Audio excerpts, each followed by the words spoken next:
My name is Scarlett, and I am currently 26 years old and unmarried. I haven't pursued a career at a company. Since my middle school days, I tended to be somewhat of a recluse, spending most of my time indoors. Although I enrolled in high school, I eventually dropped out, so my highest educational attainment is middle school graduation. I've been living with my parents ever since, taking up part-time jobs and occasionally accepting work opportunities found online. My older brother, Michael, who is 3 years my senior, is quite the opposite of me. He excels in sports, has many friends, and fits the stereotype of an outgoing extrovert. Interestingly, my brother prefers to keep my existence as his sister a secret from others. He never brings friends home, and even if I happen to run into him and his friends at a convenience store, he pretends not to recognize me. I've come to accept this as a matter of course, almost as if it were someone else's business. When my brother went off to college and started living independently, I stopped worrying about such things altogether. One day, I heard that he was getting married. Considering he's 29 years old, it wasn't surprising. Later, my brother and his fiancée were scheduled to visit our family home. Since I was there at the time, I decided to be present as well. Mom, Dad, I'm home. My brother entered the house right on time. However, when he noticed me sitting alongside our parents, his expression briefly showed confusion.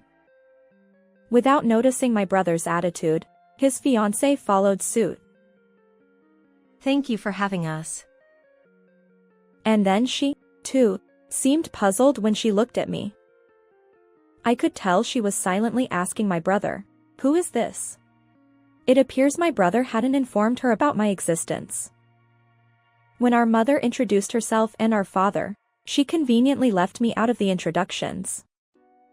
The fiancée smiled politely, but her curiosity lingered. Our parents chose not to introduce me at all. My parents always treated me with a strict attitude compared to my accomplished brother. When I was younger, they would say, "Michael can do it. Why can't you?" However, as I grew older, their perspective changed. Eventually, they started making hurtful comments like, "You're a money drain." Even during this family gathering, my parents seemed intent on not introducing me. When my mother got up to make tea, she leaned in close to my ear and whispered, "Why are you even here? You should stay holed up in your room." Despite my desire to get along with my family, attending this gathering seems to have backfired. Nevertheless, I couldn't abruptly leave my seat, so I remained there as the awkwardness settled in. The woman who is my brother's fiancée introduced herself as Sophia. She is also 26 years old, like me, but exudes an elegant aura, a beautiful woman with an air that discourages casual conversation. My brother seemed slightly irritated, perhaps because he disliked my presence. As my brother introduced Sophia to my parents, he completely ignored me. It was as if I were an invisible bystander. After the initial wedding-related discussions concluded, casual chatter began. Yet, my brother continued to ignore me. Then, Sophia turned to me and asked, Scarlett, what do you usually do?" Before I could respond, my brother interjected, saying, Wait, Sophia. You don't need to talk to her. His words were clear and direct. Sophia appeared surprised. My mother chimed in. Exactly.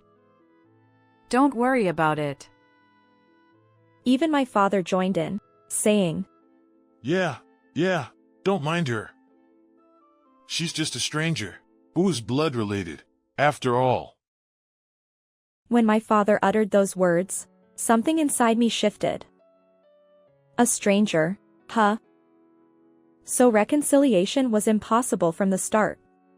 That's what I thought. And so, this gathering concluded, a meeting where my presence hardly mattered. Soon after, my brother and Sophia got married and began building a house to live in together. My brother, having graduated from college, works for a renowned company. Despite still being in his 20s, his income appears substantial. Sophia, on the other hand, has decided to be a full-time homemaker and has left her previous job. As their new home neared completion, we received an invitation to a housewarming party. The guest list was limited to Sophia's relatives and my brother's company superiors. My mother, a bit flustered, wondered aloud.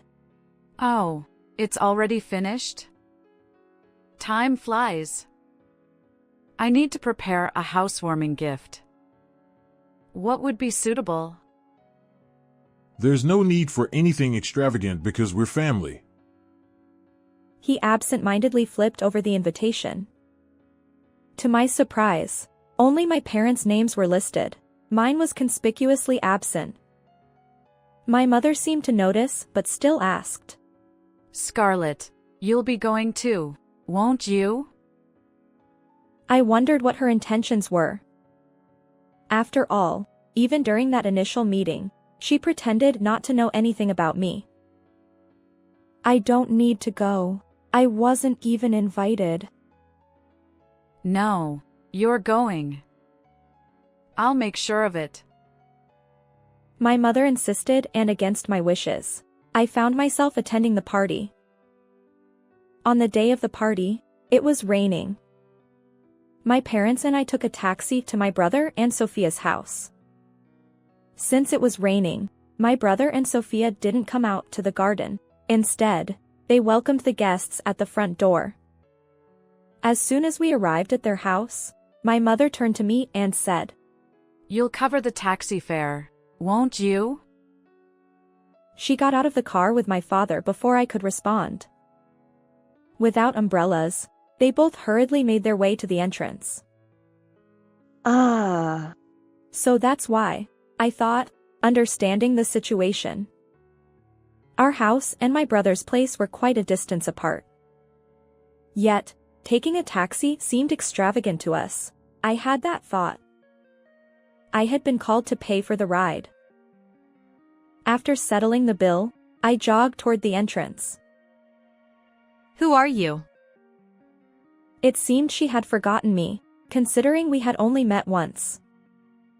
I introduced myself, saying, I'm Scarlett, Michael's sister. But Sophia casually replied, Oh, the high school dropout NEET. We don't invite freeloaders who cling to their parents. She said it with a smile. My brother, who had returned from guiding someone inside, joined us. And then he sneered at me, saying, Why are you even here? Hey, Michael. I told you not to invite her. Why is she here?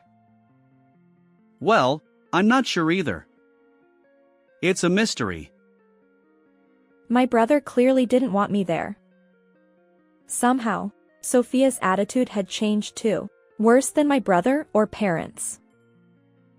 Maybe I shouldn't have come? I asked my brother cautiously. He replied, Yeah. You're just a stranger with low education. And technically, high school dropout doesn't even count as education. Could you leave the premises, please? Sophia said it with a smile, but her calm expression made it all the more chilling. Understood. I turned on my heel. The taxi we arrived in had disappeared, and since it wasn't on a main road, finding another one seemed unlikely. I had no umbrella. In the rain, I trudged away. From behind, I heard Sophia's mocking laughter. After returning home, my parents, who seemed to have enjoyed themselves, arrived. As soon as my father saw my face, he asked, Why did you suddenly leave? We couldn't even call a taxi for the return trip. You're useless. She casually threw complaints my way. I quickly made up an excuse. Sorry, I suddenly had a stomach ache. You left just because of that? You're impossible.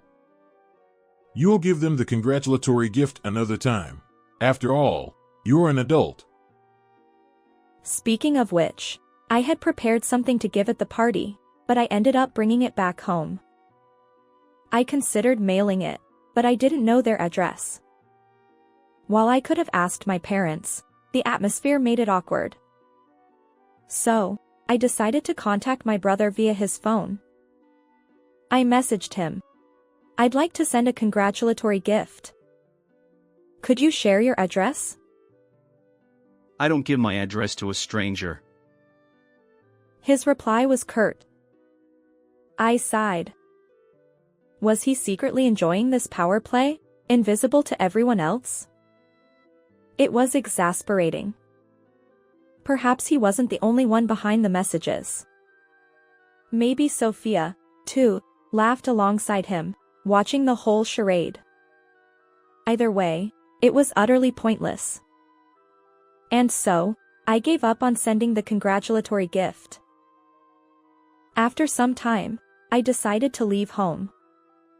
The catalyst was that family gathering for my brother's wedding and the housewarming party. It had become clear that getting along with my family was no longer feasible. I resolved to live independently.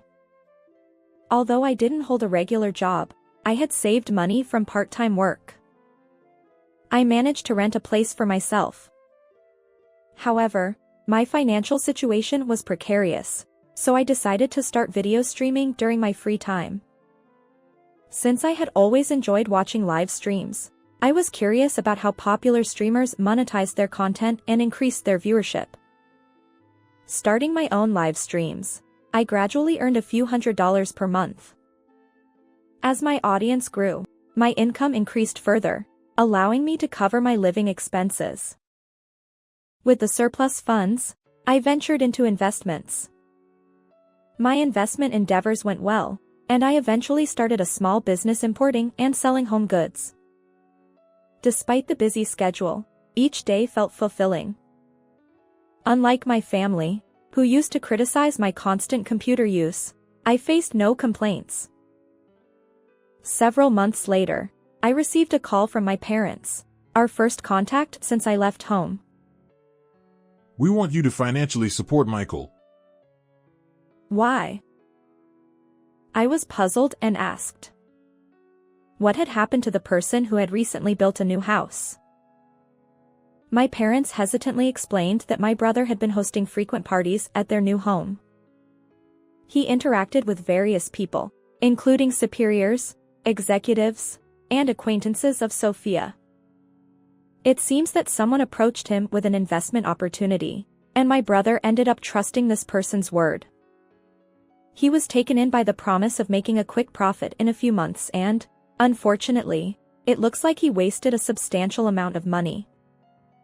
I sighed.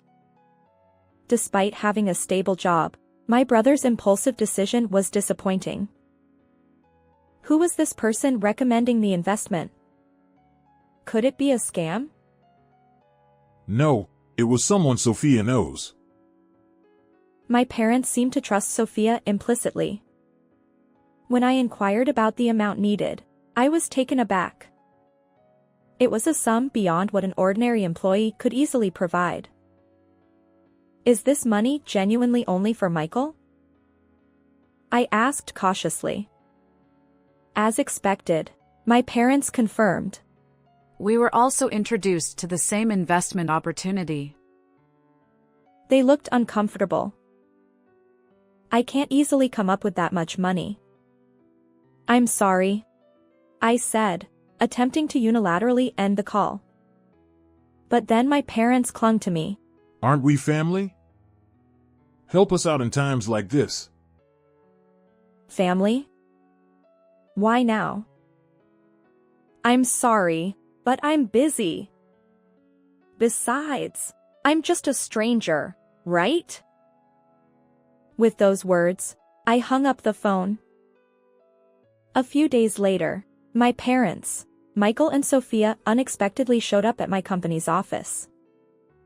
I was in the middle of a business meeting when my secretary informed me. There's a visitor to see you, President.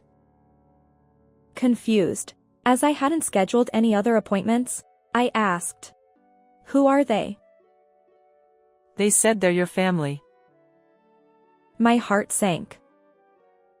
For now, I apologized to the client who had come for the business meeting and told them that I would be stepping away from the table for a moment. When I went out to the reception, there stood Sophia, visibly pregnant, alongside my brother, my parents. My brother smirked and commented, So, you're running a company now? Well, it's much smaller than where I work. His grin unnerved me as he scrutinized my office. I maintained a formal tone and asked, "May I inquire who you are?" What's with that attitude?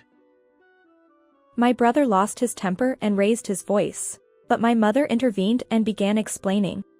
We discussed this earlier. We need a little financial support. As the president, surely you can manage that? Exactly. It's a crucial time for family. Sophia is expecting. The child's health isn't great, and we need to consult a good doctor. Please, Scarlett. My father and Sophia joined forces, creating an atmosphere where it seemed only natural for me to pay off their debts. The reception area, which served as the office entrance, occasionally caught the attention of passing employees who looked concerned. Eager to send these people away, I said, "Please leave. You're causing a disturbance." My brother erupted again, shouting, What? You call this a disturbance? We came all the way here, and that's how you talk to family? His outburst drew the attention of other employees. In a fit of rage, my brother addressed the onlookers. Do you all know? This person is a high school dropout. A shut-in neat. His intention seemed clear, to shame me into paying up. However, the unexpected responses from the employees caught him off guard. We know. We're aware of her background. I'm the same. She has hired many people with similar backgrounds. Is there a problem? It seems that my brother, who usually associates only with highly educated and high-income individuals, was caught off guard. He stammered. Instead, my father stepped in. A gathering of neats, huh? This company must be worthless. My brother echoed my father's sentiment, shouting, Exactly. A company that deals with such a company is no good either.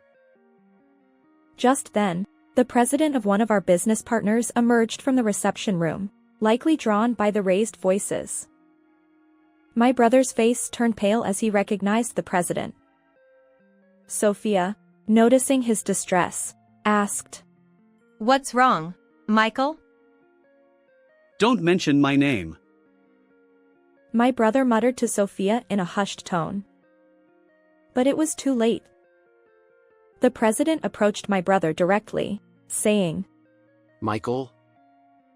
Ah, it's definitely you. The president's gaze bore into my brother's face. You're the one who always tags along with Mr. Brown, right? We've benefited from your company. The president's company was also a client of my brother's company. The president's firm tone left my brother flustered. Attempting to save face, my brother stammered. Well. The president cut him off, saying, Ah, yes, I remember now. Not exactly a memorable company, though. My brother's face flushed, and he fell silent. My parents and Sophia exchanged uneasy glances. Ignoring them, I turned to the president and apologized once more. I apologize for taking up your valuable time. Please allow me to take care of these people. Oh? Is that so? I have time today, so I don't mind waiting. Prioritize your family conversation. No, they're not family. I glanced at my parents and brother and Sophia. They're complete strangers. Afterward, my parents and brother and Sophia were escorted out of the company by security guards. Perhaps taken aback by the exchange with the president, they left quietly. As it turns out, I investigated why my work became known, and the culprit was Sophia. Apparently, she has an acquaintance who's well-versed in investment-related information and always keeps their antennae up. During a conversation with this person, the topic came up. There's a woman in her 20s who blossomed as a trader and now runs her own company. When Sophia saw the photo of this woman in the media, she was shocked. It was none other than her sister-in-law, the high school dropout NEET. Sophia shared this revelation with my brother and parents, attempting to solicit financial support. Since I'm busy during the day and have avoided returning their calls about money matters, they decided to storm into my office. Having been treated as a complete stranger by my family, I had resolved not to get involved anymore. However, my curiosity got the better of me, and I decided to hire a private investigator to look into Sophia. It turns out that Sophia's acquaintance is her ex-boyfriend, someone she's still connected to. Interestingly, Sophia's unborn child isn't my brother's. It's actually the child of her ex-boyfriend. The investigation results were shared with my brother. My brother was utterly crestfallen. After all, everything had been a lie. Furthermore, it seems that Sophia's ex-boyfriend had manipulated several other men into giving him money. Naturally, my brother and Sophia divorced. As for Sophia, she's currently dealing with the police alongside her ex-boyfriend. However, lost money doesn't come back immediately. Since the incident at my company, my brother's position worsened, and he was transferred to what's colloquially known as a sidelined department despite his 20s. The office buzzed with rumors, making it uncomfortable for him, and he eventually resigned. Perhaps due to frustration over the financial loss and troubles surrounding my brother, my father lost his temper with a subcontractor representative at work, leading to disciplinary action by the president. Additionally, my father's overall work attitude had issues, resulting in his dismissal. Just like he used to tell me, being a high school graduate or middle school graduate is worthless, or you're not considered a person unless you attended a prestigious university. It seems that my brother and father have both lost their jobs. My family, now ex-family, whose income sources vanished, still contacts me, suggesting we live together. Fortunately, they're banned from entering the company building, so they won't show up uninvited. We're still family, after all. My mother insists. But my response remains consistent. I don't know. We're strangers. I won't entertain any other replies. As for this story, how did you find it? If you enjoyed it, consider subscribing to my channel. Until next time.